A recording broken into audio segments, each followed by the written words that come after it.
Okay, so today in the kitchen with Jelly, we've got, well, first of all, we got our new device, the Ninja FOODI. And did some stuff with it yesterday. It was great. Today, bone-in, thick-cut pork chops. And I mean thick-cut. They are huge.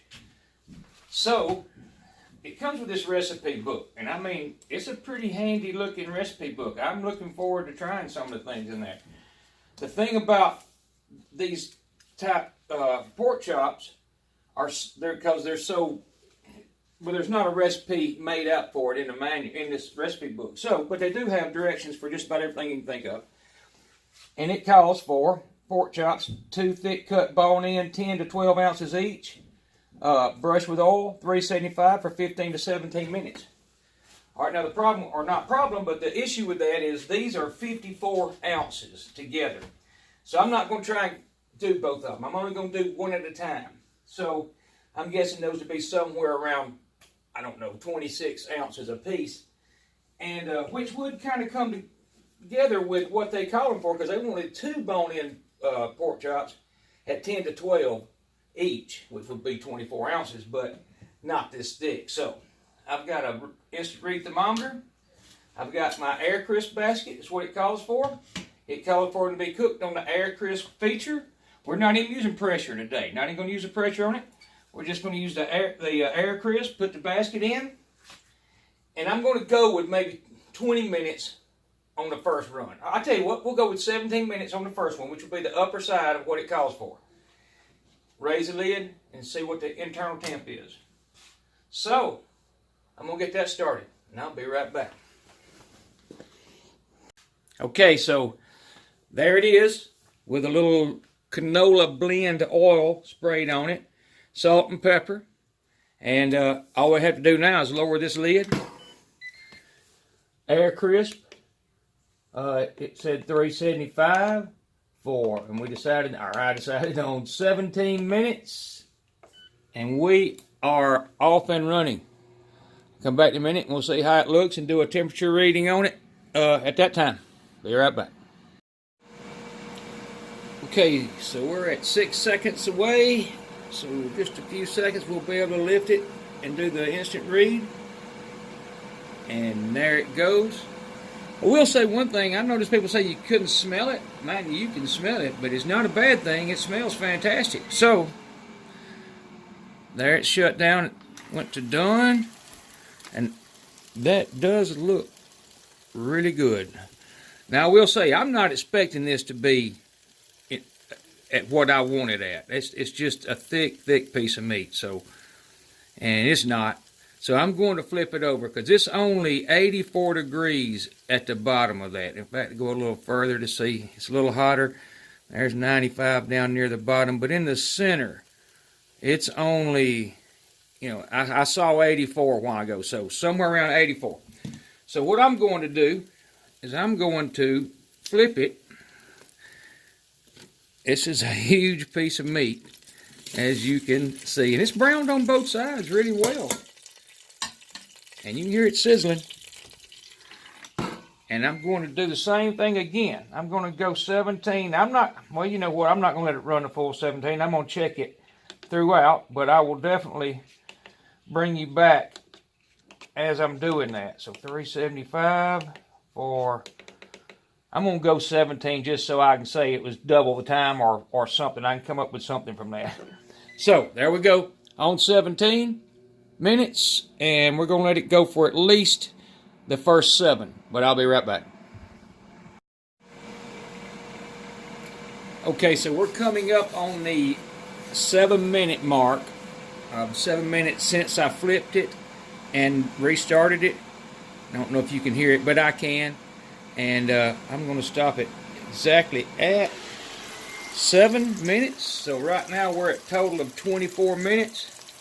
And let's see where we're at internal. And that's getting a little better. We're looking for 140. 145 is what the FD, or they just lowered that temperature.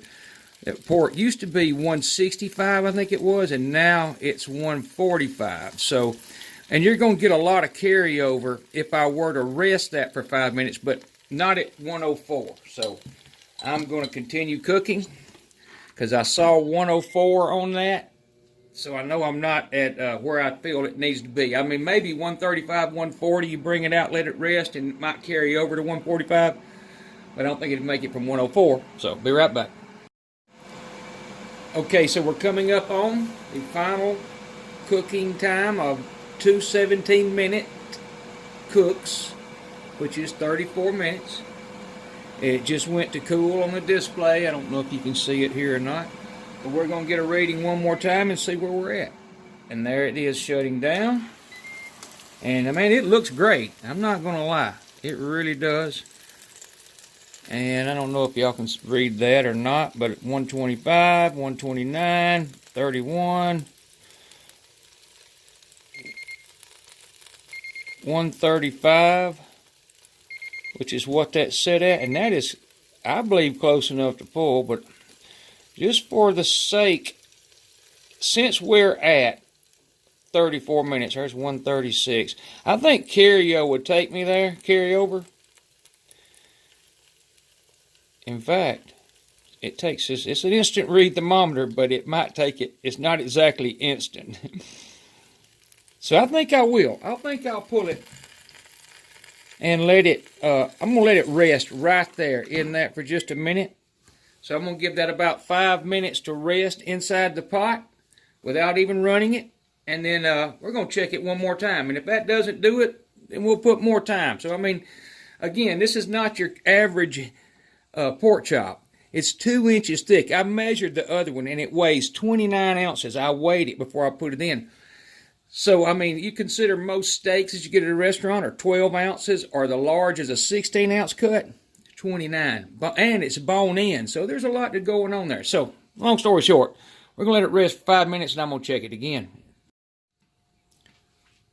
Okay, so it's sat right here for exactly 5 minutes. We're going to see if I was right on guessing the how far it would continue to cook, carry over. And I am going to be pretty dang close to perfect.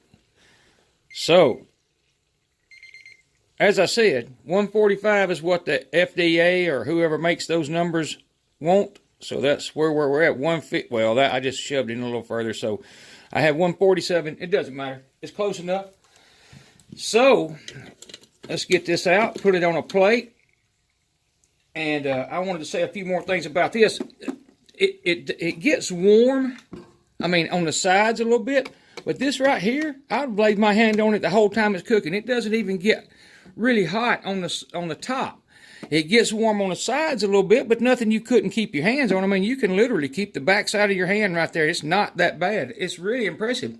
The fact that, and this is what a lot of people don't think about, it's totally portable, just like an Instant Pot or whatever. You unplug it and carry it. Right now, if you had something in here you wanted to carry somewhere, you unplug it and carry it there. Plug it back in and press the warm feature, which, by the way, I didn't have on while we let this rest. But also, if you want to cook something, I don't know, some people don't like to cook collard greens or certain things in their house because of the way they smell. Take it outside and cook it outside. It's not to mention that you're not heating up an oven to, what were we, 375 for 34 minutes, technically, or would have taken a lot longer than that in most ovens. I mean, this is really just a really good it's not just convection. It's more like super convection because it's sitting right on top of what you're cooking. But I'm not trying to sell them. I'm just trying to show you that I think they're a good device, and I like to pass things along when I find it. And like I said, I almost didn't buy it because I didn't see some of these features, which is this. I mean, this is going to be the reason I like it. A lot of things I do in the Instant Pot require browning. So, I'm going to shut this down, get the camera set back. We're going to cut this open and take a look at it. Now I'll be right back and we'll do that. Okay, so let's cut it open. Cut a piece out of it because this is a meal, I assure you, and it is cooked absolutely perfect. If you ask me, I have no complaints. I mean, I'm sure it's going to need a little salt for my likings, but